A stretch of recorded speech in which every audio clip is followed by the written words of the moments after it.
Welcome back, everybody. Today, I'm so happy because these are three faces I haven't seen in a while. Hey, Even though Sam lives in LA, both Dave and Carly are both out of LA now, but these three are like my first on my list that I wanted to have come and talk to you guys in this perfect timing as far as everybody getting ready for portfolio review, everybody getting ready to graduate, and just to share some really good insight. And I've loved watching the three of these guys and what they've done since they've graduated, and it's just really good, inspiring stuff. I'm going to ask a few questions with them and then open it up to you guys. But Carly, Dave, and Samantha, I'll let you guys introduce yourselves. Carly, if you want to go first, tell us a little bit about what you're doing now and how long it's been and all that fun stuff. For sure. So a wee time ago, I was a student in Nick's class, like back in 2018 when I graduated. And now I work for the San Francisco 49ers up here in the Bay. I've been doing that for like the past year. So I'm going on year 2 now. Before that, I was with the Los Angeles Chargers as an intern for a year, like straight out of like graduating. So a little bit about me and what I'm doing. You know, I'm just sheltering in place like you should be. I enjoy long walks through my neighborhood now, and that is what I do. It's those little things now, right? It's yeah. Like, very cool. Real quick, Carly, was this the first job, or I can't remember? Where were you? What did you do right after graduating? Right after I graduated, I went and I started to work at like this back end like auto car ad agency. It was terrible. I quit after the third day. I'll never advise anyone to do that. I was like, it was god awful. I felt like I was creating like spam emails for like auto clients. I was like, I am not doing this. And so actually I quit and I applied for an intern with the Chargers, and just out of dumb luck, they were just like, yeah, well, how are you? I was like, I knew nothing about sports. Like, I'm a sports person, but I knew nothing about signing for sports. And they really took me under their wing, and I learned so much. And I really grew to love it because sports is just brand identity, but for a sports organization. So when I saw it that way, I was like, I get to do everything from like merchandise to designing billboards to social graphics. I was like, this is it. And perfect. So that's kind of just where I've stayed at now, and it's my little secret niche. And good. I love it. Awesome. All right, Dave, you're up. And also, Carly and Dave, Samantha, put in your Instagram handle or whatever in the chat if you get a chance tonight. Go for it, Dave. Sure. All right, I'm David Machuca. I'm class of 2016. I think I graduated with Samantha. Coming into University CSUN, I knew nothing about design. I just, picked it up because it looked fun. And you're playing around with computers, making some cool stuff. So I took a gamble. Picked up the programs in school, Illustrator, Photoshop, everything. I stayed after classes in the library. After graduating, I got my first job in advertising. That wasn't the goal. It was just an opportunity, so I took it. Wasn't the best. It's a hard job. My role there was pretty much, I was paired up with a copywriter to think of ideas, which I didn't know how to, but I also designed the decks. So I kind of refreshed their looks when they were pitching to new clients. So that was a big plus. I did one social campaign, which I think was like the big highlight of my career there. I stayed there for 2 years. After that, I moved to a fintech company called Yapstone. Pretty much just help the senior graphic design, presentations, some logos, stuff like that. That was just to get away from advertising. After that, I for some reason I started to kind of go for what I really wanted to do with design, which was sports. So that's when I started my my little project on the side, and eventually that led me to my career position with the Vegas Raiders.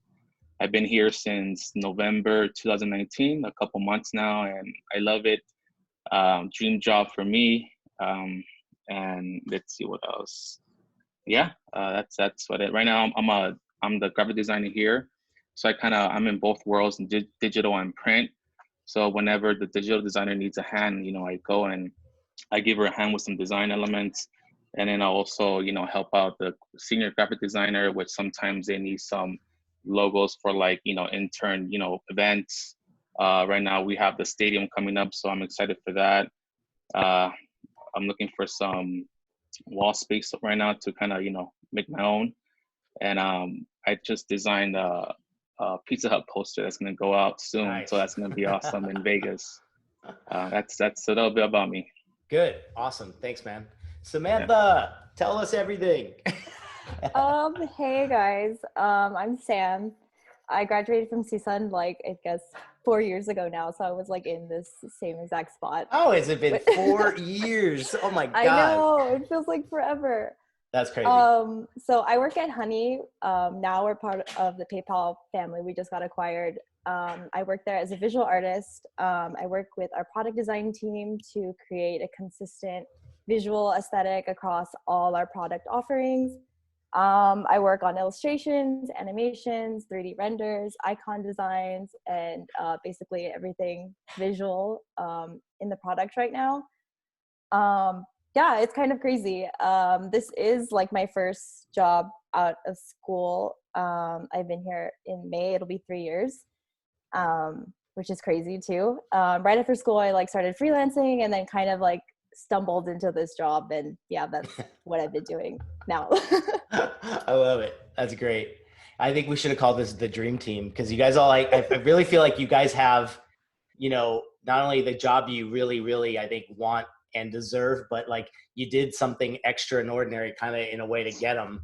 And I think that's like the number one thing that's like, it's hard to understand that when you're still in school, but when you finally get out and you see that there's this opportunity, you have to take it, like, and I think that's really the kind of just the core of what we could talk about a little bit tonight. I want to ask you guys, when you were doing the interviewing process in any situation, good and bad, like got the job or not, what worked for you as a like considering your portfolio? What were the things that people gravitated to and did like what worked about it? Carly, you can go up first if you like. Yeah. For me, so I focus heavily on like logo design and branding because that's something that I really wanted to do, and it's something I did for freelance work. So that's what I really pushed for in my portfolio. So any place that I went, because if you know how to do branding, you can pretty much do anything like design wise. It's just, there's so much you can do, because when you brand, you're designing everything from just print posters to doing like branded like pieces, like furniture, like anything you can think of basically. So for me, it was more important, instead of just showing like one singular piece or one logo design on a screen, to be like, no, this is how it applies out in the real world, showing those physical mock-ups, showing the research that goes behind everything that I did, and being able to explain that reasoning in the interview and not just having the descriptions next to my portfolio is something that really aided me in that interview process. And it made those potential employers look at me and be like, oh, she actually knows what she's doing. She has a reason behind it. So knowing why you're doing a design and being able to apply it to multiple mediums and platforms is super important, especially as a student. And you guys have the time to do it right now. So take advantage, because once you're working full time, like it is so hard to like work on your portfolio or update anything. And I'm in the current like process of rebranding myself, and I'm just like, man, like I'm tired when I get home. Like I don't want to do anything. Yeah. But yeah, just taking those extra steps to just like really find, explore one project a little bit further, it really makes the difference. Cool. All right, David. Pretty much what Carly said. Having, from start to end in your portfolio, like, how in school you from your class, each week is a different step. So make sure you have saved all those, sketches, notes, questionnaires that Nick gives you, like that you could put in that project, like that, because the clients like to see how it began from questions to how it finished and how it applies. That's one thing that kind of helped me out get my first job. And my creative director mentioned like, yeah, I chose you because I like your process, like your layout, your way of thinking, and all that. So that's a huge thing that you guys should for sure put in your portfolio. And also, just like Carly said, make sure to be ready to answer questions that they're going to ask you. Make sure why you chose that font, why you chose that color, why that placement, and just be prepared. Just because you have the description doesn't mean that you're ready, because they're going to ask you. They want to see if you know why was that color chosen. Good. Pretty much. And it's not just something you memorize, it's something you should know. Like, Exactly. because you chose it. That was your decision. Yeah. So it shouldn't be that hard because I mean, you already, you know why. So Yeah. I think you texted me after your first interview. I remember that vividly. And you're like, he loved that I told a story. Yeah. And I was like, Yeah. yes. Yeah. That was great. I remember that. That's cool. Yeah. Samantha, Sam, how about you? What worked? I think Carly and David did like a really good job explaining like basically what I was gonna say is like showing like the steps of your project from start to finish. Like I even like brought like my sketchbooks to my interview with Honey because like I was gonna be doing illustration work. So like just showing like everyone could kind of like learn the program, but it's more like how you think about applying those like skills, like in the program. That's like what matters the most and what like people are looking for. So Yeah. Yeah. I love that idea. Like if you have the sketchbooks too, it's not like they have to be so fully incorporated into your portfolio. You can have it on the side and there's something kind of raw about showing that maybe that sketch or something outside of the portfolio. I think that would be pretty welcomed by somebody, Definitely. That's a cool idea. What particularly didn't work? Like and be honest with this, because it's like, even if it was something you had that you really, really thought was stellar, like, or something, was there anything that didn't work in the portfolio and maybe there wasn't the reaction you were hoping for? Yeah. I think for me, I definitely had a couple of projects in my portfolio that I love to death, but when you just put them down on paper, like there's just something about it that didn't work for whatever reason. And it killed me to like just have to take those out after doing those initial portfolio like reviews with people and be like, all right, I really need to listen to what people are telling me. Yeah. Because those are people potentially hire me, but it was more like stuff aligned with like maybe like my side, like photography, because I'm a freelance photographer too. So like I would try and incorporate as much as my own like photography, like music projects in my portfolios, but it wasn't the thing that was gaining the most attention. Even though I loved doing it, I knew I was good at it. It's just when I talked about it, the passion behind like why I was applying to a design job wasn't there and I couldn't make the connection. So if you have a project and you're struggling to make that story connection, just leave it out. They pay you to do it and you may have less projects than you wanted, but at the end of the day, you don't need it. Like they're going to see your work. More often than not, a lot of companies, especially in the sports world, me and David are coming from, they make us do design tests. So there's so much more focus on those test projects than your actual portfolio at the end of the day. Good. The portfolio is almost the way of entrance. And then to get to the next level, it's the other things. And those test things are kind of common now with almost everywhere, which is kind of interesting too. So that's a good point to raise. That's something that might come up as well. Dave, what about you? What didn't work, or what do you feel like didn't get a reaction that you were hoping for? What didn't work for me was I kind of threw all my school projects in my portfolio. Reason why, because again, I had no experience, so I didn't have nothing to fill my portfolio with. So me thinking, not listening to my professors, which say, don't fill your portfolio with all projects. Make sure they're the strongest ones, at least the first three, because sometimes they don't have the time to go through all your portfolio. And so I remember just putting all my projects in there, and eventually I started, taking some out. It went from maybe like I had like 6 to maybe like 3. And I mean, it's okay if you don't have, I've learned the hard way. Like it was okay if I didn't have, as much as other people, because, I was starting. So that's one thing to, keep an eye out. Don't just put a project just because you have it. Make sure it's strong. Cool. Sam? Yeah, I think everyone kind of like touched on the same things. I'll let you go first on the next answer. Yeah, like still in the thunder. But I think like my first like few interviews, like my portfolio had just like an extremely like wide range of projects, from like branding to packaging design, illustration. And it kind of like felt like all over the place. And it probably didn't help that I was applying for jobs that I really didn't have like any interest in either. So like I'm trying to like sell that I like do interviews to like a car company that like just like doesn't work. And I feel like they were like reflective of like the work I was like showing to them too. Gotcha. So yeah, just like put work that you're proud of and you're like confident in talking about, and the authentic ones, the ones that you can like you said, you could really talk about. Exactly. Before I go to the next one, I think a few people were curious to know about the test. If you did anything prior to being hired that they gave you, do you guys want to share what it was like briefly for each one of you? Yeah. So because I was an intern at the Chargers and the 49ers, they both did their own project tests. They're similar but different in like time frame wise. So the Chargers gave me 2 days to do like 3 different social like media platform assets, and they like would give me the logos and the imagery that I was supposed to use and the fonts and things like that.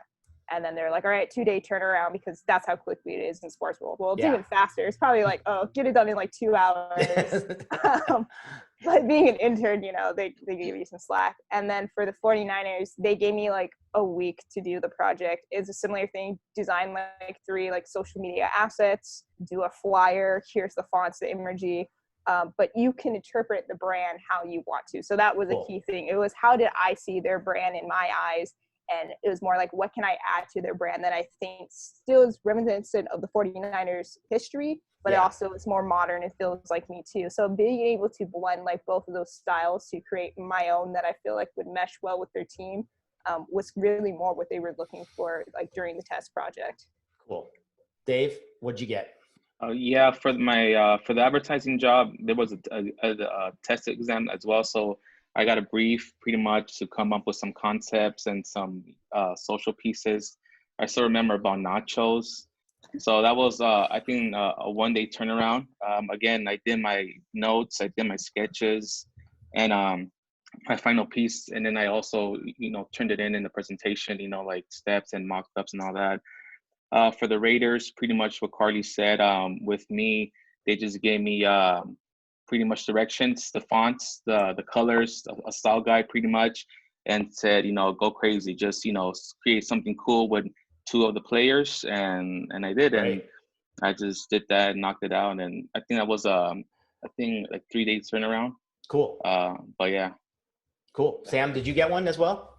No, I don't have any experience doing any homework, but I have recent experience like giving someone homework to do. Oh, good. So yeah, like we just recently hired another designer for my team, and basically the assignment we gave them was like to do like an animation that's like similar to animations I've done in the past.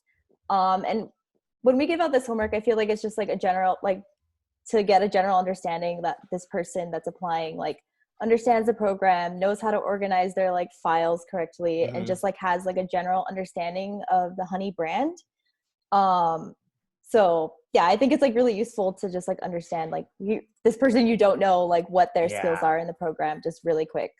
I was gonna say it's cool that you brought that perspective too, because I think it sounds scary to a student, but you've gone through them, or you understand now the value in what they bring to the employer, right? And I think it's also to the benefit of the person applying for it, because let's say you didn't do a good job and it didn't get you to the next level. That's kind of a good thing, that you didn't get into a position that maybe you couldn't handle at that time, or it just wasn't the right fit. So it's like, I think one thing you should think of too is when you do get one of those, you have a plethora of people, including myself and others, to share it with and show people before you send it to that person. And Dave, you brought up a good point too, like how the files were set up and how it was done and all these other things. So like, if you guys get this in the future, reach out to somebody and just get someone to kind of look at it, because it'd be great to just, rather than send it out blindly and hope you did it right. You know? And they give you enough guidance to understand. In fact, sometimes they're very specific about what they want in that test. Yeah. Cool. All right. We'll stay on this first because there's a few more questions on it, but we were talking mostly about digital as opposed to physical portfolio. I'm assuming most of you went digital route, correct? Yeah. Right. Good. And like, and what you see now in the market with people coming in, anyone interviewing or whatever, same thing, right? Yeah. Still, all digital. All digital. Perfect. Oh, So one thing I'd like to add also, don't forget your leave behind. yes. That's a huge bonus. I've done it. I think the last 2 jobs I interviewed, and it was a big hit. The last one, they still have it. It was supposed to be just like 1 to 5 pages, but it ended up being like 30 page.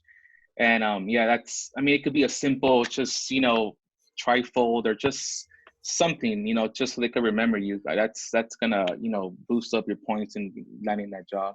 Good. Good. For sure. Did you customize it kind of to the opportunity? So like, obviously that gives you a chance to craft that leave behind to be really specific. Yeah. Pretty much the second one, the first one, it was just pretty much my, you know, some examples of my work. The third one, it was pretty much all this of my, the assets I've done on my, for my passion project. Mm-hmm. So pretty much it's kind of, you know, what the sports world is doing. And yeah, so Cool. pretty much customize it. Okay, good. Did anybody make business cards? Yes, Yeah. they're super important. So Sam, I think you had one. I had one for like school. I had to have one. But what about like even like somewhere in between both the leave behind and the business cards are things like stickers and other stuff that I know. I think Sam, you did a few, but like did you experiment with any of that, like as a cool thing to mail or a leave behind? Or no? You're like, nope, that's for my store and you got to buy them. Yeah, exactly. You got to pay me for that. Cool. But the Dave and Carly, so on the business card side, that was a positive, I'm assuming, just by having. Yeah, Cool. It was a huge positive. It makes such an impact to have your own business card, and then they see it, they're like, oh, like you're serious. You're like, yes, I am. Yeah. And so it's like, it makes a huge impact and a difference. So if you forget them, just mail it back into them or something, True. you know, and that can always be your leave behind is your business card because it has your info on it. And I think it just makes a statement, in my opinion. Cool. Okay. Yeah. And also just trying, on the same topic, make sure they're all consistent with your brand. You know, it's like you're using the same colors, fonts, and all that stuff, same look. Because they love seeing that. Once they put it all together in your I guess folder, it makes a presence for yourself. So yeah, for sure. Did you find that let's say after the first job each one of you had, or the first few months, if you went back to doing anything for yourself, were you doing it a bit differently because you're now a working professional as opposed to the student? Because like I'm assuming you're seeing other great examples of business cards and self-branding. What did you change, if any, when you did your business card out of school?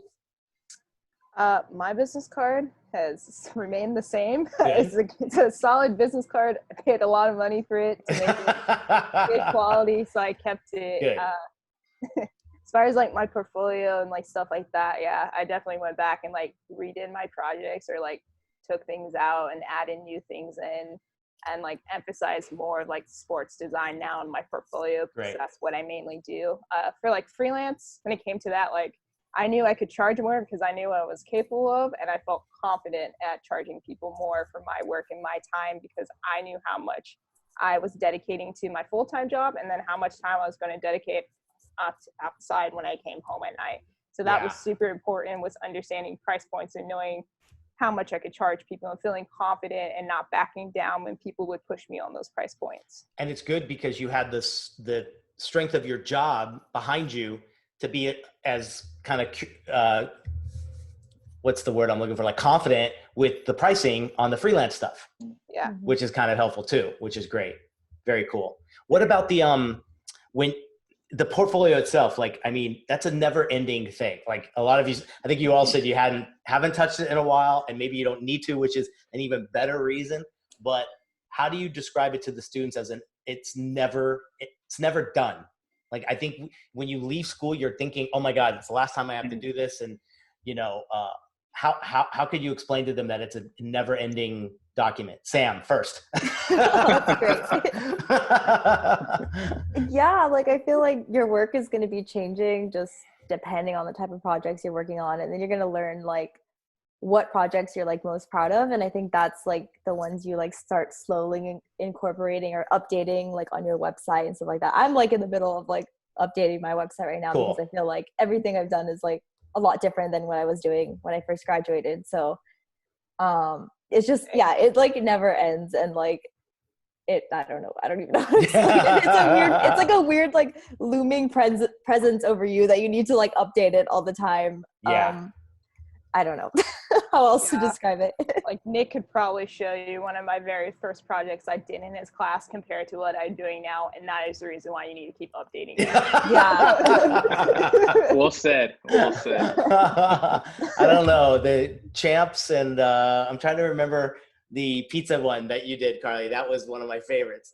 Come on. It's still in my portfolio. I refuse Good. to take it out because it's my favorite branding project. Eventually, I'll get around to redoing it and rebranding it from top to bottom over again because it's such a Awesome. fun project. But it's always like a conversation piece when I talk to people. Good. So.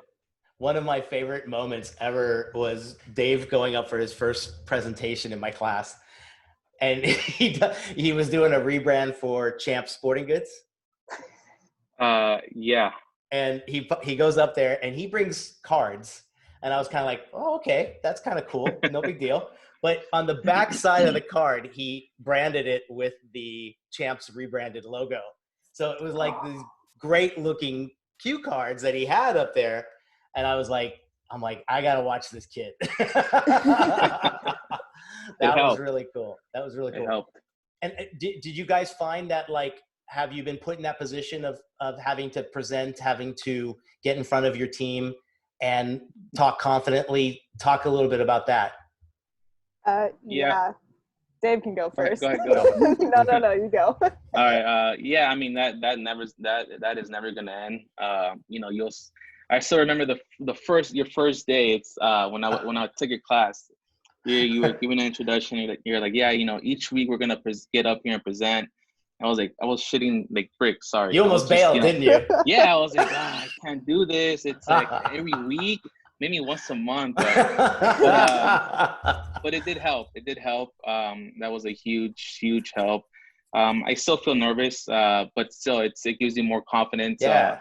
And that's just we do that every time with your team when you come up with a new stuff or a new graphic. You show your team, and you have to explain the idea of it and your direction. So it was a huge help, and I think that's never going to stop. So yeah, and I think you're right. You can probably always be a little on the nervous side, and that's a good thing. It means you care about what you're going to do, but you do get better each and every time that you have to do it, and it's never the same audience twice. So again, that always kind of helps in the variety of it, which is kind of cool. Right. Yeah. Good. In the interview process, what things, like, what were the biggest surprises or things that you were like, kind of like, might have been a positive takeaway that when you left that you were like, ooh, I think that went really well? Were there any parts that you felt super confident about when you were interviewing?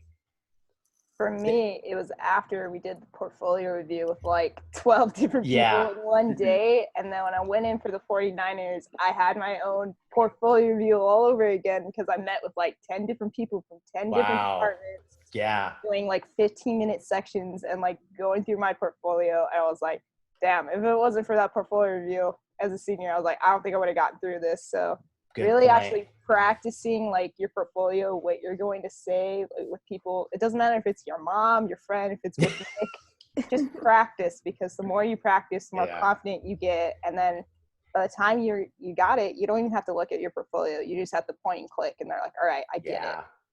And it almost becomes a little automatic in some way, because again, too, I always say you're the only person that should be presenting that stuff. No one else should. So it makes a lot of sense. Dave, anything positive takeaway? One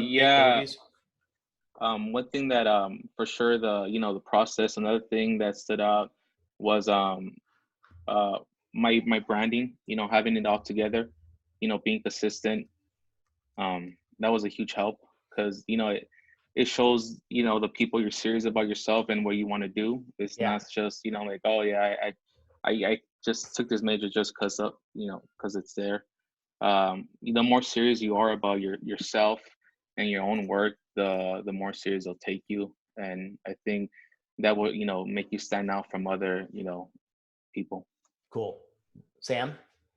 Yeah, I think everyone kind of covered everything again. I think the interview process itself is extremely valuable. Like talking to a bunch of people, like you learn something new every time. Like you'll learn like what kind of questions to expect, and you'll be like more ready to like answer them.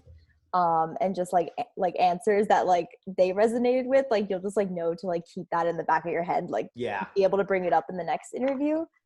And then then you'll be able to also determine like what projects like other people are more excited about, and then you'll feel more excited talking about them in general. And then once that like confidence is there, it just makes the interview process feel more like a conversation rather than an interview. Good. It's like that feedback. The feedback definitely made a huge difference. And you're like, oh, now I know what to say. Maybe the next time if I'm asked that. Exactly. What's a question you got asked that was either memorable or surprising or asked a few times? Can you think of any that you were like, huh?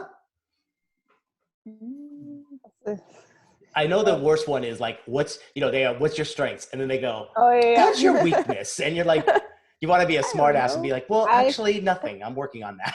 I had someone ask me like what my weaknesses were, and I gave him like an honest answer, and he was surprised. He's like, I didn't expect you to answer that quickly. Good. I was like, I know what I'm not good at, and I know that's what I need to work at, and so I'm going to tell you right now, I'm going to work on it. Good. So it was that reassuring thing. So yeah, definitely those questions that throw you off, and you're just like, why? Like another one was like, oh, what's your day-to-day work like? I was like, I honestly can't tell you that because my day-to-day is always changing at work. Like there's not a typical work day in sports. Yeah. and so they asked me that like 5 times in a row. I was like, I don't know how much more clear I can be. Like it was literally to the point where I was like, all right, I get in at 8 a.m. and like took them through a full schedule. I was like, this is ridiculous. Any other questions that were a little bit interesting or like hard to answer? I guess the one that wasn't hard to answer was just that I think we all get asked this if you're a designer is how well do you take, I guess, feedback? Good. I don't know, like me myself, I don't take it in a bad way as long as you don't try to make me do the feedback, like it's demanding or like you have to do it. But I don't know, like I feel like do you expect me to say I get pissed or like I hate it? Like I think we all take it good, but I don't know, it's just one question that we're gonna get asked. You're all gonna get asked, so I don't know, it's just I you're guess human. Like, you want to be like, I'll take anything because I need this job, but then also I'm human and you might hurt my feelings. So. But also too, when I heard someone say like, don't ever take it personally. And I think that's the number one thing about constructive criticism is it's just somebody's opinion of the work, not you. Right. And yes, you did it. So disconnecting that personal attachment to your work is something maybe, God, I wish there was a way to teach it more in class because it's kind of sometimes a shock in your first year where you're like, whoa, like, but it is, you're a commercial artist now. You're not a fine artist, so that makes a big difference. But that's a huge one, I think, for sure. What about full-time employment is the biggest surprise or the thing that maybe you weren't as prepared for? Like, you're like, damn, this 9-to-5 thing. What's the one thing you weren't prepared for in this world? And let's let Sam go. Let Sam go. you can't. Just kidding. I think the one thing when I was thinking about this question, I was like, I think that generally things change a lot. Like you're hired to do one thing and then you end up doing a lot more than that. Yeah. Like my job changed a lot from like when I first started there and like what I'm doing now. And it like seems kind of like annoying at the time when they're like asking you to work on these like small projects really quick. But I think they're just like opportunities to grow your own skills. I think I really like took every project as like a learning opportunity, and like everything, all the skills I learned from those projects, I like took them into like my future projects, and just I feel like it made everything better. Like I wouldn't have got to where I am now without doing all those like annoying things in between. Yeah. And now that you know that, it's probably a little bit easier if some curve comes your way, right? Because it's like, I think that I remember that too. You're like, I got hired for this. Why are you changing it on me? Like, you're like, right? But that's the way businesses navigate. So you having some flexibility is always a good thing. Exactly. That's a great one. Dave, what about you? What's that one thing you weren't prepared for about the 9-to-5 life? I think going back on feedback, having feedback given to you by non-designers, especially marketing, and it's like just human resource. It's once you experience it, yeah, it's like, you know, and they're strong about their feedback and they really want to see that change, but it's something that, you know, it's not going to work. You know, you just have to show them it. You know, once they see it and you explain them, you tell them why it's not working and why, you know, the other way is better, then, you know, they, you know, okay, you know, they kind of step down. But you're going to have a lot of those tough cookies out there that Yeah. are really going to, you know, suggest some weird changes. Yeah. So your solution was, how did you get over that hurdle? What did you present to them to maybe persuade them? I mean, pretty much I just, you know, if they do a suggestion, you know, I still gonna show, I'll show it to them, you know, so And I'll make it show really to bad them. looking, right? No, it's, don't I'm try kidding. that. I'm kidding. yeah, I mean, you do what they want to see, and then you have to give them the explanation why it's not working, you know, Yeah. the reasoning behind, and then after that, they kind of, you know, they get it. So they'll, you know, okay, pretty much that's it. So you have to just show them. Cool. Carly. Yeah. Yeah, I mean, I actually had that happen to me today working with a logo, and they're just like, the color's off. I was like, no, it's the same one we use on everything, but sometimes you have to go back in the file and double check everything and show them that you double checked everything. So yeah, working with feedback, you're always going to work with departments outside of design that think they know more than you do.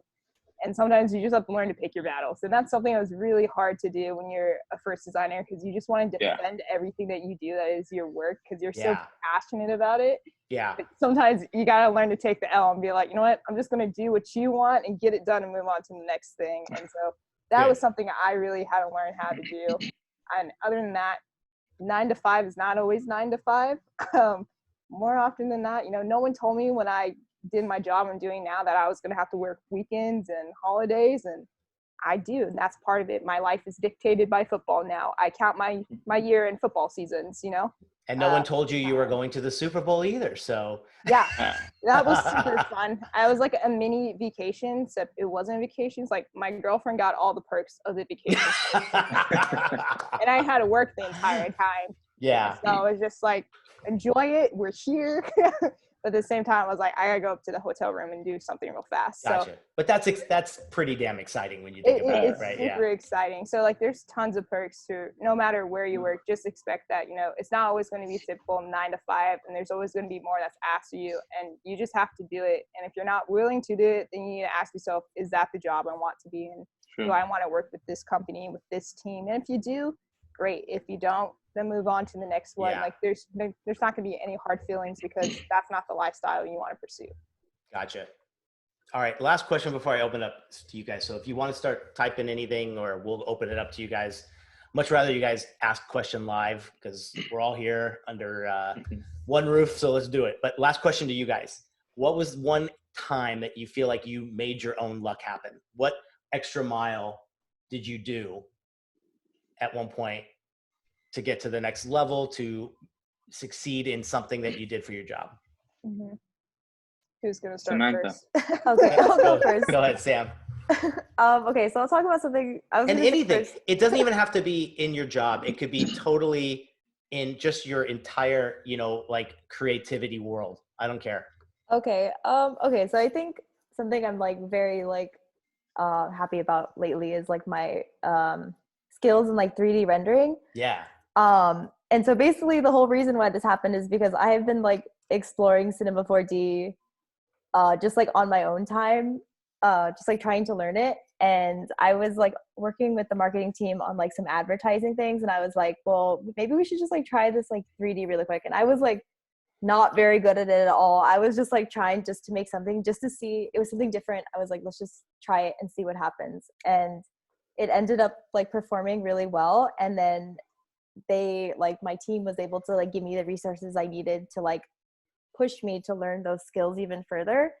And like I jumped on that as much as I can, and like now I'm like doing what I'm doing today, which is like insane. I could have like never imagined doing it, and I think it's because I like knew like I had some sort of skill with it. I just like needed to like try it and like prove to everyone that like they needed to invest in me to like learn it. Yeah, that's a great point, because when I see you showing that, like knowing who you were prior to that and when you left school, I'm just like, what in the world? It's very different. But it's such what a great 180. And I think it's neat too, because you did it because you wanted to. It's not like you felt forced to, or you're like my job relies on this. You did it because you kind of wanted, and then they saw the value in it to make those cool things and bring things to life throughout your office and everything, which is so cool. Yeah. And now my job is like 3D stuff. So I kind of like chose that direction for myself, which is awesome. David, tell us your story, buddy. Pretty much, I started my own passion project. One day it just hit me, you know, like, hey, you know, you really want to be in sports. I haven't, you know, I don't know how to design a sports graphic. So I was just, you know, Googling Pinterest, just looking around. And out of nowhere, I just started this passion project, and I set rules to it. Pretty much each week I would design for one team. I kept it to 4 sports, basketball, football, soccer, and the last one I can't remember, I'm blanking. But yeah, so each day I will pick one player from each team, and design a graphic, you know, just, you know, went crazy with it, just, you know, chose 2 typefaces, my own rules. At the end of the week, I will make it into this kind of presentation. I will mock it up, create these posters into different social media billboards, and then just make a presentation, just put it out there. Each day I will post the thing I will create on Tuesday, because I will post on LinkedIn, because I did my research and it will say Tuesday is the best day, you know, to post it on there, because, you know, more people are on it. I did that, and did that for, I think, like 3 months, and that's when, you know, I got the Vegas job. And and even that led me to 2 interviews, one by LinkedIn and one by LA Voyage, which I never expected that, you know, like, it's when, you know, this guy hit me up from LinkedIn asking me to do an interview. I was like, are you sure you want me? It just blew my mind, you know, like, it did better than I expected. I was getting good feedback, good comments. My stuff, you know, I think like one player, you know, commented on one of my posts. But yeah, that opened up doors. It got, you know, it landed me a free job with Fox Sports. I did a billboard. I don't know if it's still up there in LA, but pretty much hard work. You know, your own project, pretty much. And it was just a grassroots thing. You just were like, you had no idea where it was going to go.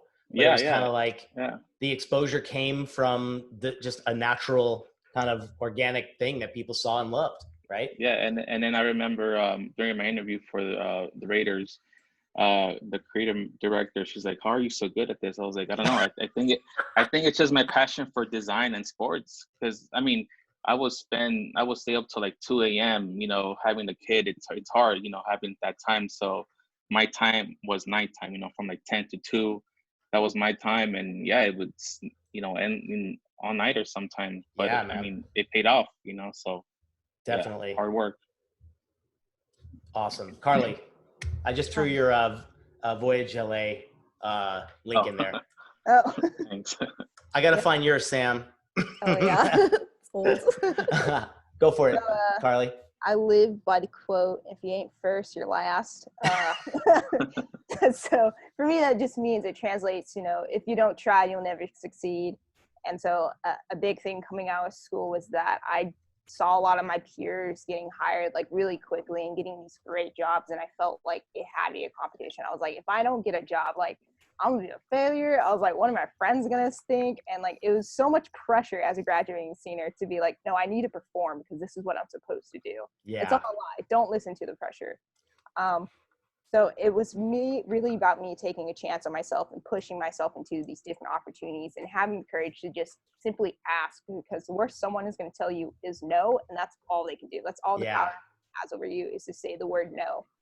So whether it was like with photography, you know, because I was an intern at Smear and Records for a little bit.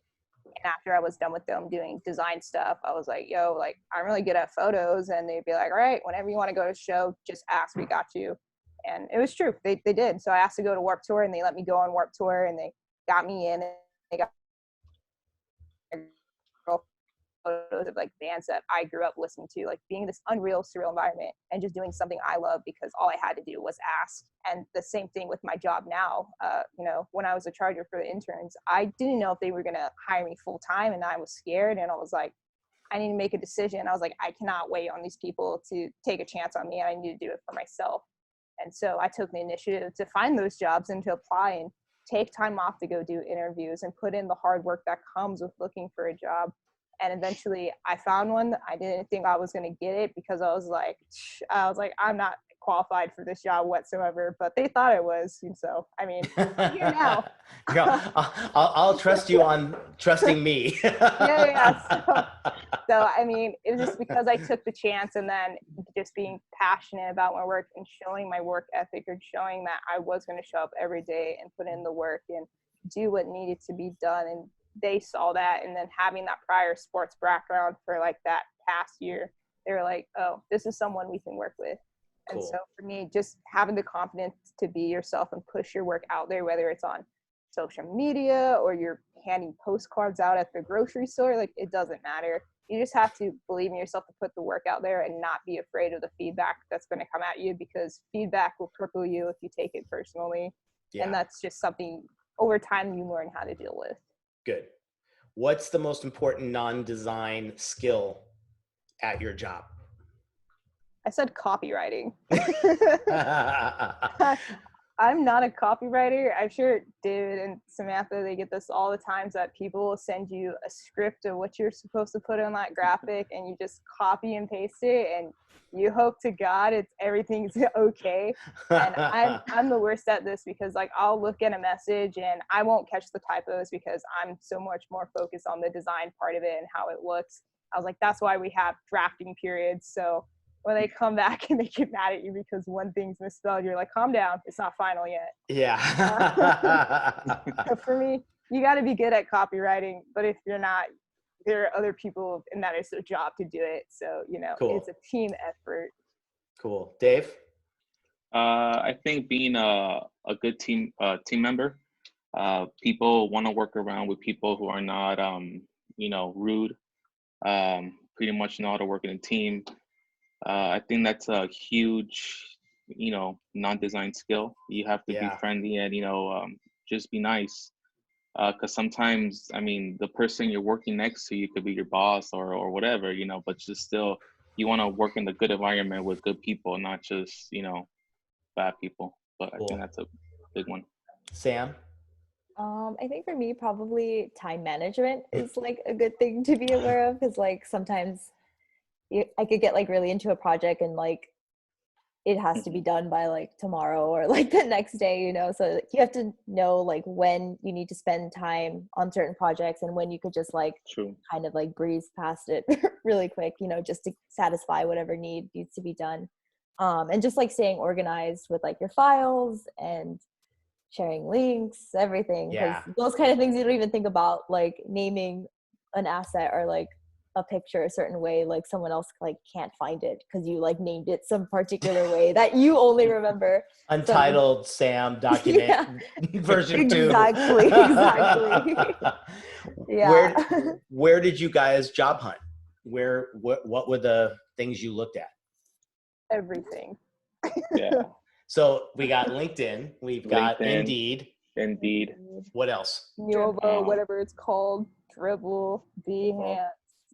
Every website you can Teams. Well, what's the sports one, Carly? Teamworks. I didn't know about that. Oh, okay. That was a huge plus. That one is specifically for sports. For sports, yeah. Update it daily. So that's a big plus. Cool. Anything else that was like, let's say, that's a great example, like something that maybe you hadn't heard of before or whatever. How did you find out about it? Was it just through a link? Did you see someone posting it on LinkedIn? You're like, whoa, what is that? Like asking questions pretty much on social media. I asked a couple of designers that work in sports, follow as much, whatever field you want to go in, make sure you follow those people, ask questions, make connections, don't be shy, don't be scared. Excellent. Most people answer. If they don't answer, well, just who cares? Move on, because most won't, but oh well. And yeah. Perfect. Perfect. Yeah, I also had experience with using Creative Circle. I don't know if you guys have been hit up by those people. Yeah. But I landed like a few like 2-week contract jobs, and even just like interviews at like companies I would have never like thought about interviewing at. Oh, cool. That's a good idea. They kind of like search for the jobs for you and like just send you just like jobs that are like available at the time, and then they kind of are the ones scheduling the interview for you, and you kind of just like show up.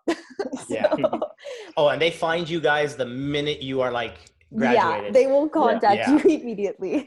And maybe that's a good thing, because I think telling everybody now that in advance, I should have learned this already, because I'll get about 50 texts going like, oh my God, this place reached out to me. Yeah. I got a job. I'm like, what is it? They're like, Creative Circle. I'm like, like use it to your advantage. Obviously it could lead to something. So for those of you who don't know, it's like a placement agency, and they do both full-time and part-time consulting and work from home. So they can find you one job that's a project that you work on, or they can find you a freelance thing. They can find you a permanent, but in most cases they will find you on LinkedIn and basically chime in. And I think it's to your advantage. It could open a door. It could introduce you to someone that might not need you now, but then months later they can. You know what I mean? Craigslist is kind of dead, I'm assuming. That's unless you're looking for a used coffee table, I'm not exactly sure. Craigslist is I say use with caution. It's a little scary. Yeah, I think like Dave, you had one interview that like turned out to be like a bit sketchy, right? Wasn't there someone that you were like they didn't have an office, but they said they did or something? I think so. Yeah. It must have been a while back, but kind of. So it's like, it's going to happen. I mean, at least someone did find you. At least someone's looking. Like, I think it's one of those things too. Like, it'll be interesting to see what happens. Yeah, it's very creepy. Just use your best judgment on it. Like, if it sounds sketchy, you meet at a Starbucks, you meet at somewhere, you know what I mean? Not a weird address that is not showing up on a map.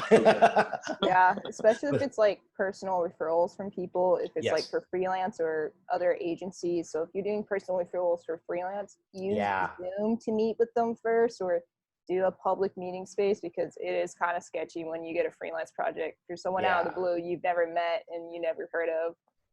So like there's ways to get around everything. Right. I'm going to, so guys, pop some questions in, or definitely chime in live if you want. But I want to give you guys a heads up. I'd love for you guys to think if there's any questions that you might have for the students. So like, or, just out of curiosity, like where they are at with certain things, or things you wish you were asked around that time. But Joe asked specifically about resume, paper, cover letter things. What was the degree of, was it all digital, or were you sending anything physical out when it came to cover letters, resumes? Mine was all digital, except for like the one-off occasion where like I was doing personal referrals, or like a friend of mine knew someone and I would hand them my resume, and that would be on like really special resume paper. Yeah, you're like, I'm taking advantage of this one. And then my business card and like my giveaway takeaway item, which was like a postcard or something, in hopes that would be enough for them to like contact me directly. Great. Yep. It's that one chance you get to leave a physical thing that's not a digital file somewhere living on their drive, you know? Perfect. Yeah. Anybody want to unmute and ask a question from the studio audience? Who's got one? I'm down. Go for it, Deja. All right. So I wish for my face, but I don't want to stare at people. My quarantine look is not. So hope everyone's well and safe and staying healthy. Yes. But to get to my question, it's for all three of you, I guess. But I want to know, like, what's like the favorite project you have worked on, like at the jobs you are right now? Like, what's something that was like your favorite project that was like, oh yeah, this is it. I love this job. Like, I want to be here forever. Obviously, even if you're not, but like, what's something that's like excited you to like at your job? I guess that's my question. Who wants to go? Sam, you go first. I'll go first. Or whoever's ready. I guess my favorite project is Coiny. I don't know if you guys have seen Coiny on the Honey extension. Oh yeah, that's my home. But like, He's the homie. So yeah, like that was like a project that just like kind of came out of nowhere. My creative director at the time was just like, oh, like we want to test like a character or something, and I was like, all right, cool. Wait, And like, what was that? So you made like coiny? Yeah. Oh, that's so Coiny. cool, dude. That's so funny. It's because I actively use honey still, so I thought it was like really like cool. Wow, that's so cute. Okay. Yeah, so that like project like seriously came out of nowhere, and like I didn't know I just posted it on the chat. Yeah. Go check them out. Yeah. And I also like didn't know animation at the time, so I was just Uh-huh. like, all right, cool. Like it was like a cool project because like it introduced me to animation. I got to make a little character, and like we like didn't think I didn't think anything of it at the time, but like Yeah. literally like we cannot get rid of him now. Like we cannot change out any Cool other in the character honey that, brand. like, yeah, he's like part of the honey brand, and like Yeah. even like our CEO, he was like he hates him, like he wanted to get rid of him. Wow. Like we tested all this other stuff, and like you can't get rid of him now. He's So now literally- he's No. like He's literally legacy, brand. like it's kind of crazy. And like now we have like a huge like 3D model of him like in our office, and like Oh. and like now I have someone underneath me who's like kind of like working on coiny projects specifically. Yeah, like- so it's just like like so weird, like Management. yeah, exactly. I'm like telling him how to design this coin. Like I don't know. It's just like it's weird. It's fun. Okay. That's yeah. awesome. Yeah. Does Coiny have an agent yet? I know. He's gonna need one soon. He's yeah. Go ahead, Dave. I guess it's my favorite project was the first project I did that went on social media was which was in advertising. It didn't make me want to stay in advertising, but it was, I guess, my favorite one, because it was the first piece or campaign ever that went on live on social media, that I've done. So that was a huge plus for me. Just Kind of like a after milestone, right? excuse me. Kind of like a milestone, right? Yeah. When it was a set of like 10 posts. So when the first post went out on social media, I couldn't stop looking at it. I was reading the reviews, counting how many likes. It was pretty sweet. It was a great feeling. Yeah. So That sounds really cool, dude. yeah. Is that the one from social media 2017?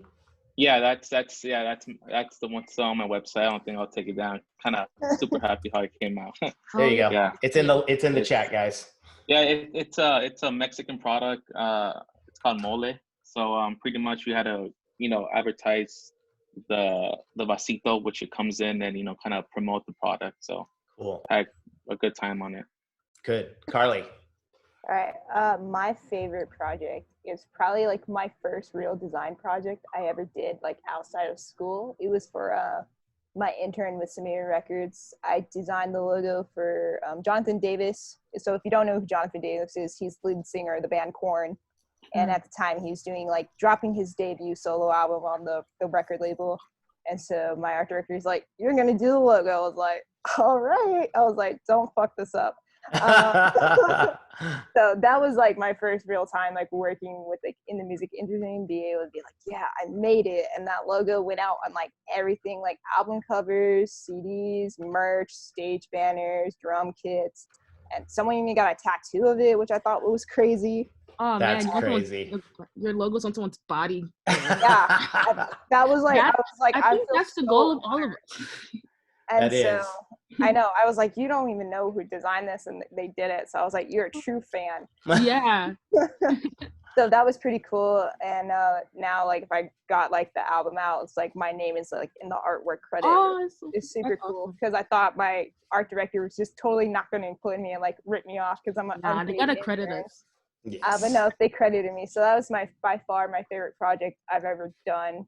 And if I had to have a follow up, it's what I just did back in November, My Cause, My Cleats for the NFL. So every team, all the players, they get their cleats are like decorated and pretty for a certain charity that they want to Oh support. yeah. I would see like breast cancer awareness ones and stuff. Yeah, like so that. there's a whole bunch of different organizations they work with, and at the end of it, all of it, it's like there's like an auction and people bid, and then that money goes to the charity that the player chose. And so I was in charge of putting together this whole like campaign and doing the photo shoot and getting the players organized, making sure they came in, directing them, and working with our photographers, and then doing everything from like social media assets So websites, I was stressed out for like 3 weeks straight. I think I pulled like 12-hour shifts for like 2 weeks, and it was so much stress. But I was so happy with how it came out, and I'm definitely not going to do it this year. I'm going to pass it off to another designer. It's their turn. So yeah, those are like my 2 favorite projects I've done so far. That's killer. Oh yeah, that sounds really cool. All right, thank you guys for Thanks, answering the Deja. question. I appreciate it. Thanks. Who else from the class? What do you got? Any questions? Go for it. For in terms of contracts, if I'm assuming you guys got a contract when you guys got hired, but if not, if someone doesn't give you a contract, how would you approach that? Would you just go ahead and ask them to make one, or would you make one, or how would that work if no one offers you a contract? I think it depends. If you're doing freelance and if they don't have a contract, make your own and give it to them, because then at that point you're taking the initiative to be like, you hired me, so these are my prices. If it's for in terms of like a full-time like job at an agency, more than likely they're going to have a contract for you, and if they don't do any work until they give it to you. 100%. Cover your ass. You're right. What kind of contract were you specifically asking? Freelance or hiring? I would say hiring, because I know freelance, it's more so like we have to provide it, but I would say like business or just a job or part-time. Yeah. Since that happened to me. I think, Carly, you nailed it, because it's like, if it is for employment, the contract is truly protecting them too. So if they're not doing it, it's probably not a legit job. Don't do a second of work until you have it. Right. Totally. Anybody else from the class? Question? I got a sports design question. Really? Do you? Carly already answered this for me the other day, but maybe David can give me his thoughts on. As someone that's going for sports design, what do you think is like a unique or cool project that I can include in my portfolio? Pretty much, Carly told me this when I reached out to her, kind of knowing how to adapt their look and feel. So pretty much knowing how you go on, for example, the Raiders, social media, you look at the design, you make notes, and then kind of take that and design your own stuff with their look. The same font, the same color, just kind of because it shows them that you could do what they're doing at that moment. If they bring you in during mid-season, it shows that you're able to adapt to their look. And pretty much for sure, player graphics are our main thing. Knowing, I guess, how to do collages, how to show the difference between big players, how to have more than one 5 players and having it kind of look different and unique. One thing I think I learned that in my some movie class I took in CSUN. Pretty much you go from the head size, and then that's the way you measure each player. But pretty much that. Is there any application you're not seeing like young designers doing that you do on a certain basis at the job that they could do that no one else is kind of messing around with? I don't know, a wall mural or something that maybe you're not seeing that would be a really good thing that he'd have a leg up on. Yeah. Go ahead. Oh, okay. So I have like a recent example of this, because we just hired a new designer right as we were going to like playoffs and Super Bowl. So it was super crazy because he had to jump in and relearn the entire 49ers brand in the most busiest time of the season. But how he got our attention is that he's still a student, and we hired him, which is crazy. So he's doing like 2 things at once. So bravo to him. But he created this whole branding project from like beginning to end for like our 75th like anniversary, which is going to be next year. And he created it, his own look, his style and feel. He took what was 49ers and adapted to his design work and kind of meshed the 2 styles together and be like, I know this is 49ers, but also I think this is what it can become more. So he did a full-on campaign from jerseys to stadium to banners to colors, just everything from top to bottom that you can think of as a brand identity. and he applied. And that was just him not even applying for the job. He just sent it out because he wanted to get everyone's opinion out of work, like send it to like all 400 employees. Because it was something that none of us had ever seen before. So like if you're doing like a wallpaper or just a social graphic, it's like we see those every day, all the time on Twitter and Instagram. Like there's nothing new about them. So if you're going to take the time to do like a full like season campaign, do it, because like once we see that, we're like, all right, you understand brand identity, like we can use you. And that's really what we're looking for in designers. Thank you. Is that good? Awesome. Anybody else? I have a question. Go for it. So I'm just curious, entry level wise, when you guys got hired, how much of the job was stuff that you already knew, and then how much of it was learning, like, and how much were they willing to adapt to you learning when they hired you? Good question. I think it's different for all of us, probably. Right. Entry wise, like it's like you should know the basics of designs, like how to mask stuff out, how to do collages, and just understanding grid layouts and things like that, and color theory. Those are all going to be things they expect of you. But at the end of the day, you have to adapt very quickly to brands. So like they give you a little bit of leeway time. They may give you like a week to fully get caught up to speed on everything. But after that week period is over, then you kind of need to know what you're doing and understand the brand in and out, because it's crucial to your job role. And so for me as an intern, I got a little bit of slack. But when I got a full-time job at a different company, like I was struggling for like 3 months how to like really make the brand like my own and like come to terms with it. But in reality, like I had a week to understand the basics of the brand and like go full steam ahead and just figure everything out on the fly and just ask people when they had time. This thing about working with my team is that everyone's super helpful, and like one day they made me do like an After Effects project. I know nothing about After Effects. I'm a motion designer. He came over and he sat there and he helped me do it from like start to finish, because he knew that's not something I needed to do. And he's just like, we'll work on this. He's like, you're going to get better. So knowing that you have a team that's willing to take the time to stop what they're doing to teach you while not obstructing the workflow is super important. Yeah, pretty much what she mentioned. Know the basics, how to use two typefaces, color theory, and all that stuff. And then eventually, you'll start learning new stuff and, kind of adapting to what they want. That's how it happened for me in advertising. They brought me in as a junior designer. Pretty much I was just focusing on decks.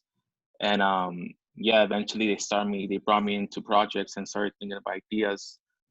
So that was my way of adapting. Like I had to learn how to think about ideas, and it's not just designing, I had to think of ideas, like getting people's attention and all that. But the first couple months are, the basics, and then eventually you should be picking it up or kind of just, evolving your design skills as you go. Sam, anything there? Yeah, I think like if you're going into a job in an entry level position, the team or whoever you're going to be working with like knows that, and they're going to spend the time to like invest in your like future. They're not like hiring you and expecting you to know everything. That's the key. I think that's the thing, that they're allowed to not know everything. Mm-hmm. Yeah. It's like, exactly. And if someone's demanding that of you, it might be too much that they're asking for, and maybe unrealistic expectations there. But it's good to hear that you guys were in spots that the person just automatically came and said, it's to their benefit too. The After Effects guy showing you all that, Carly, means that he can now rely on you for that. You know? It's an investment. When a company hires you, they're investing in you. They're not expecting you to know everything 100%, because no one does unless you've been in this game for like 50 years and you've mastered every program. But I would say for any starting position, there's always going to be that sweet spot of like 3 months when you're still learning new things. And even today, like I still am learning new things, and I've been at my spot for almost 2 years now. So I have a question. Go for it. How are you guys dealing with working from home? I hate it. I personally really like it. I think I'm like pretty quiet in general, so like I think this kind of setup kind of just like helps me like collect my thoughts like right before a meeting, and I just like write it down, and I'm able to just like say what I need to say, because usually I'm just like so into the work that I like don't take the time to like prep for it. Whereas like you kind of have to like be mindful of the time you're spending on these like Zoom meetings really quick, you know, like, so I don't know. I personally really like it. I think the work I'm producing is like pretty awesome. So I love it. Dave? It's a struggle. It's good and bad. Having a 2-year-old, actually 3-year-old, you know, she loves coming up to me and, you know, like playing and all that stuff. So, you know, I take a little breaks here and there. And the good thing is that, you know, I could stay up working a little bit late, you know, because you don't have to drive home and all that stuff. But it's the hard part is not having the team around you, you know, especially if you're working with a team. Yeah. It's like sometimes you just need a quick input, like, hey, what do you think about this? Or hey, you know, just, you know, that person next to you sometimes is needed, you know. Carly? Yeah, I hate working from home. I don't have a home office or desk. I have a bed, and that's No, it sounds horrible. It's hard. But you know, like, because I work from home, I take advantage. Like, I went and saw my family for like a month, and now I'm back in the Bay. And as difficult as it is for me, I'm a person that gets distracted very easily if I'm at home. So making sure that I'm like laser focused, because when you're at work, you're always in the environment and the mindset that you should always be doing something. I will catch myself watching Netflix for like 2 hours and be like, oh yeah, I have that project to do. Not really. For me personally, I multitask, but for me personally, it's like hard to stop working because it's like I kind of get lost in the work. And then I don't know, what do you guys do? Do you guys like take breaks and then reward yourself for working so many hours, or how do you guys do it? yeah, I take breaks. I pretty much try to keep it the same as if I was going to work. So I wake up and start my day at like 9:30, and then I end it at like 5. And if I have extra little projects that are coming in that are going to take me like a few minutes to do, then I'll do it. Otherwise, I'll save it for the next day, just because you need that time to decompress and divide the work from your personal space. So I'm a big component of taking breaks. I love breaks. It's the only way I get through the day. So. Yeah. It's obvious that everyone's dealing with this totally differently. Like in the long run, I think it's going to prove that you can work from home. All those companies that were like, no, like this position could never work from home and whatever. And now we're like, yeah, I can, you know? So the people that want to use it to their advantage, I think will have the opportunity, the freedom too, and then vice versa. So, but you're right. I think it's like camaraderie, and it's that instant, like you almost feel like you're bothering someone now if you have to just text them something or emailing and just ask for a yes or a no or a, you know, green or a red, whatever it is. And it's like, you know what I mean? They used to be right next to you. And now it's like, I'm going on Slack to ask you, you know, like, what's the best thing that's like kind of just come out of it, maybe in the working kind of situation of your days? Anything, obviously, I know you mentioned no commute. That's obviously a great thing. You know? That's awesome. Yeah. I save a lot of money because I don't go out anywhere. So exactly. Anything else? I don't know. I feel like working from home, it forces you to talk to people that you don't normally talk to as much when you're at work. So I find myself communicating with a lot more departments directly now versus going through my manager to talk to someone. Good. So yeah, it's forced communication, which is always good. You should always be communicating. That's true. Good question. What else? Anybody else? Any other questions? I have a question. Go for it, Joe. Is there anything that frustrates you at your current job, or like, what are your biggest complaints? Damn, if I was to answer that, I might get fired. I know. We're recording this, so maybe skip. You know what we'll do? You guys can email me this, and we can talk about it some other time.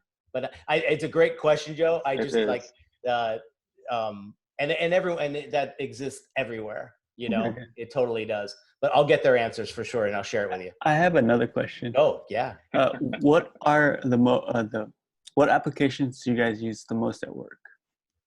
For me, I use Photoshop and Illustrator the most. Yeah, same here. For me, I use Figma. I don't know if you guys use Figma. Figma, yes. Yeah, Figma's dope. Yeah, so I use Figma a lot, and then Illustrator, Photoshop, and After Effects. Cool. And Cinema 4D. Nice. Anybody else? Any other questions? I'll ask a question. Go for it. Yeah. This is for all three of you, and I've noticed, especially in class, well, not in class right now, but like when we were able to go to class, that people would copy works, copy other people's works, or just not like clearly copy because it was very close that you would know that they saw your work and then liked it and that took that thing. But my question here is, if you come up to a situation like that, what is your approach to that person? Would you confront them? How do you approach that moment, that thing that came up? Especially at work too. Like if you see someone, I don't know. Has that happened to you guys? Yeah, I would say it's more common. I mean, just being in sports, there's always going to be people that kind of rip off your graphics, and there's nothing you can do about it. It happens on the daily, and it happens so frequently that it's not even worth the battle.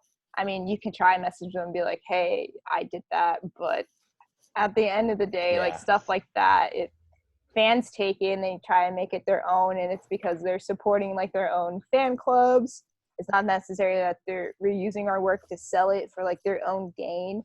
And if they do, well, they're not going to get away with it for long because the work will show through that they can't actually do that graphic. But it's one of those things where you have to pick your battles. Yeah. Yeah, I think it's like more common than ever because everything is like online now. Everyone could see your work. Everyone takes inspiration from it. Like I definitely have seen people like definitely like be heavily inspired by the work I'm doing. And you kind of just have to like just be flattered by it. If they're like not selling it, like making money off of it, I'm like, oh, it's whatever. I swear, Sam, I'm not making money off of it at all. Yeah, I know. But I think also too, like, has it ever happened from a coworker, or has someone maybe even expanding on that question? Has someone taken the credit for something that maybe you did? Yes, that's the question. I see that. But yeah, has that happened? No, not to me. Good. Yeah, not personally, like someone hasn't ripped me off because everything we do is already collaborative. So things always get reused. Yeah, I think that's a good point. Everything does like kind of like show up again, and people will use your things you've made to like make better work. And like, I don't know, sometimes it's a good thing that they can like repurpose things you've made into like something else and that works better. Mm-hmm. Right. All right. Anybody else? Question? Unmute if you want. Yes. Go for it, Blanca. Let me turn on my camera so you guys can see. Yay. So daring. I love it. I feel like I just feel more comfortable because then they get to see my face and it's not exactly just a picture. So I have two questions, one for Carly and one for David. Carly, so I work in a sports agency and I don't like it. Like it's not for me. So whoever wants my sports job, take it, please. So my question to you is, how did you start understanding their style, and how did you like adapt it and come to deliver your strong designs? Does that make sense? Yeah, I think adapting to styles, no matter if it's in sports or you're designing for any other company, it's always something that's hard to do, and it's on learning curve. And it's just practice makes perfect, to be honest with you. You just practice over and over again. You try to mimic or imitate graphics that were done in the past, or work off of pre-existing graphics and kind of go from there as like a base template. And that's how I learned. Like I would look at the stuff they did the season before and just kind of adapt it and fine tune it with the new like campaign elements that they were trying to throw in.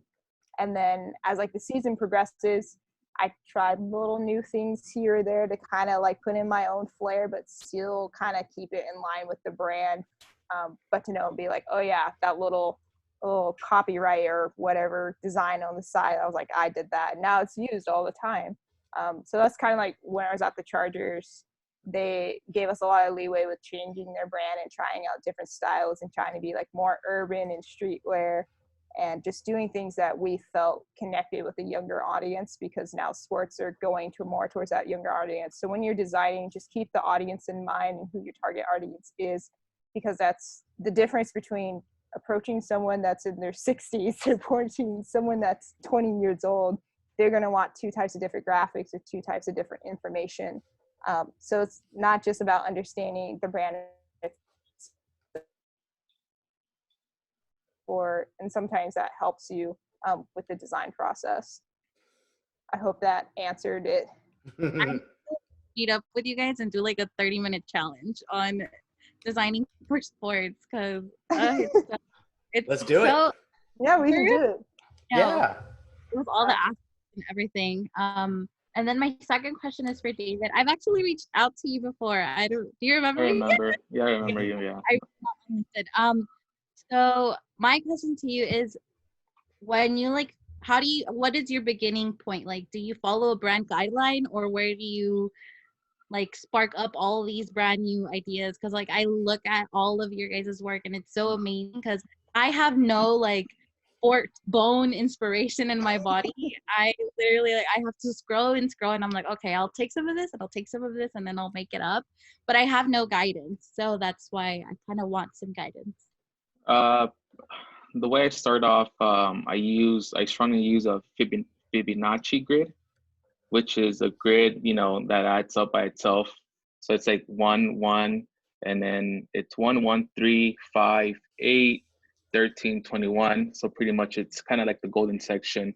So that's my start off point. And then I just go and look at other stuff and get inspired by other stuff, take a little bit from here, take, little things from each design that I like, and just kind of make it my own and kind of give it a meaning. So, especially with the grids for me, it helps me out a lot, because it just makes it makes the design, it makes sense to me. So if I place like the title here, then I could place something underneath it that aligns with the header or stuff like that, and then just pretty much, just reading about how to golden section and all that. And once you start reading, then you start making ideas come together, like why should this be placed here and stuff like that. Cool. But yeah, again, not when I started is looking at other people's work it helped me a lot, because I'll see some shapes used here and stuff around here. So, and then I will try to make sense. I will look at the design and then kind of think of why that was placed there and why did they use this, and all that X's and O's and all that stuff. And then just, when I use it, make sure that it has a meaning in my design and why was it placed in the spot it was placed, So hopefully that helps. Cool. Thank you so much. Anybody else? Last chance. I have another question. Go for it, Joe. That's okay. What were your biggest struggles at your current job? Ooh. Let's call them hurdles. Yeah, I like hurdles. Just to play it safe. I don't know if it's really a struggle, but moving out of LA was really hard for me to do. Not like financially hard. Financially, yeah. Oh, just a lot of money to move to the Bay Area. But just like leaving the support system of like friends and family that I had down south and moving to a place by myself when I knew absolutely no one was so scary. Like I almost didn't take the job because of it, because I was like, I can't do it. I can't be on my own. But I did it. And I made my girlfriend move up after like 3 months. So she's stuck with me now too. That's awesome. But yeah, the hardest part, I think, of any job is just, especially if you have to move for it. And that was something that was really hard for me to learn how to adapt and get over, and like learn how to relearn to be an adult again, because it's so different from like staying in a college dorm and like going to class every day. It's a totally different ball game. It's a leap of faith, because you're like putting all your eggs in that basket and you haven't even worked there yet. And I'm sure that's kind of like the same with you, Dave, right? Right. Yeah. Another thing for me is kind of running out of ideas. I think that's kind of what I'm struggling. Like I'm kind of afraid, especially not having sports background. So it's like, am I going to get to that point that I'm going to, just run out of ideas?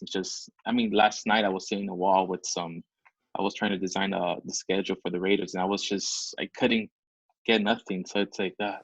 It's frustrated, but that's kind of what I fear most right now. Just running out of ideas and, just not being able to create something new.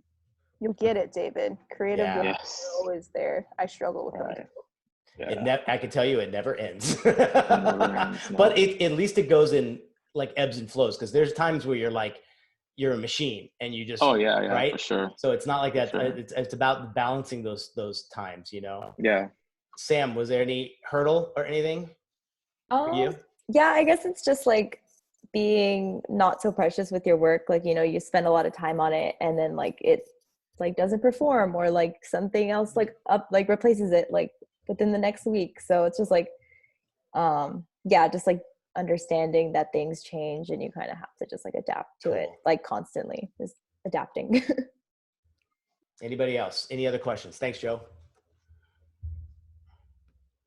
Last one. This is your last chance. Don't be afraid to ask, guys. You'll never be able to ask again. No, I'm just kidding. I'm sure you guys wouldn't mind anybody hitting you up on Insta or like having a question as well. Yeah, no, for sure. Cool. One last question. Go for it. One last one. How did you guys format your resumes? Ooh, like what did we use to format them? Like what program? I guess how did you did you make it look less design look, I guess, or like more? Are there certain things you made sure to leave out and certain things you like included in that sense as having a design resume? For mine, I kept it very neutral as far as like designing goes, because that's what my portfolio was there for them to see. And I just know from personal experience, sometimes if you design your resume to be more designer and funky-ish and have it stand out, not every like person's like HR company can like properly read the format that it's in. So I had to find a resume that was still fell in line with my brand like style that I put for myself, but it was also straightforward and clean to read, and that I knew that someone in HR can read it and print it out with ease and no problem, and like having it in like a PDF format in a Word document, because some companies don't use PDF readers, and that's a huge thing. You can send your resume in and then it doesn't get read. Yeah, that's a good point. Dave, anything specific? Yeah, I kept mine more on the creative side. The first one was kind of like mediocre, but then the second one I kind of bumped up the design wise.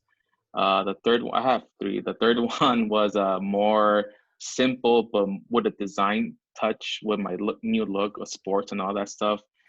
But yeah, just pretty much make it simple. And I think that's when the creative side for me helped kind of just simplify things for people to kind of, read right away. Because sometimes these, creative directors don't have that much time to look at your, and read through all the, your work. So yeah. So backgrounds and patterns are going to be a little bit on the distracting side. Yeah, for sure. Mm-hmm. Sam, anything with your resume that you thought was unique or different, or a tip?